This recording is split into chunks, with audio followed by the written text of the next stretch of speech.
स्वराज्याच्या ह्याच्यात पण असंही केलं नव्हतं. आज काय व्हायला लागलंय, आज हे उठसूट कुणी पण काही पण वक्तव्य करते.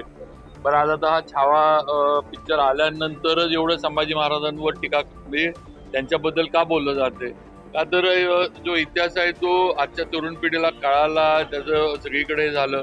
मग आता हा महत्व कसं कमी करायचं, तर असं काहीतरी वेडं वाकडं बोलायचं म्हणजे त्यानं त्यांचं महत्व कमी झालं पाहिजे, हा या मागचा सगळा हे आहे.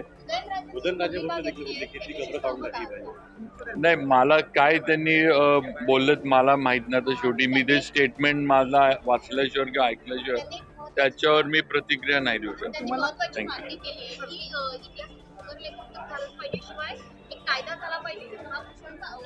कायद्याबद्दल मी यापूर्वी सुद्धा बोलले झाला पाहिजे आणि कायद्याच्या अंतर्गत कुठेतरी कडक शिक्षेचे आहेत म्हणजे सगळ्याच महापुरुषांच्या, म्हणजे नुसतं छत्रपतींचा नाही, सगळ्याच महापुरुष कुणी काय बोललं ते कडक ते जे असतील ते जे कुणी असेल सगळ्यांना त्या कायद्यात जो काही कायदा केला जाईल त्यामध्ये आत्ताचा असू दे पुढं असू दे कार्यवाही झाली पाहिजे.